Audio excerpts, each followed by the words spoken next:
কে কি বললো আমাদের কিছু যায় আসে না। আমাদের দল থেকে বলা হয়েছে ৬০,০০০ মার্জিন এবং ৬০,০০০ ক্রস করবে বলে। দ্বিতীয়ত আমরা যখন ভবানীপুরে ঘুরছি বিভিন্ন জায়গায়, বিশেষ করে জেলা অঞ্চলে, মানুষ বলছে আসার কি দরকার ছিল, আমরা বলছি এসছি আপনাদের বিনিময় করতে। ঘরের মেয়ে ভবানীপুর, উন্নয়ন ঘরে ঘরে। সুতরাং ভবানীপুর নিয়ে কোন রকম ভাবনার কিছু নেই, কিন্তু আমরা যেই দাঁড়িয়েছে অপোনেন্টে আমাদের যায় আসা।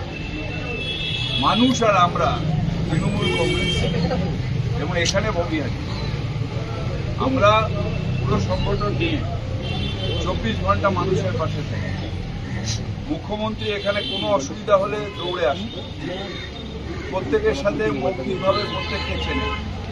মুখ্যমন্ত্রী নিজের অঞ্চল, এখানে কোনো স্কুলের বন্ধু আছে, কেউ কলেজের বন্ধু আছে, কেউ কর্মক্ষেত্রের বন্ধু আছে, বন্ধু প্রত্যেক জায়গায় ভর্তি আছে।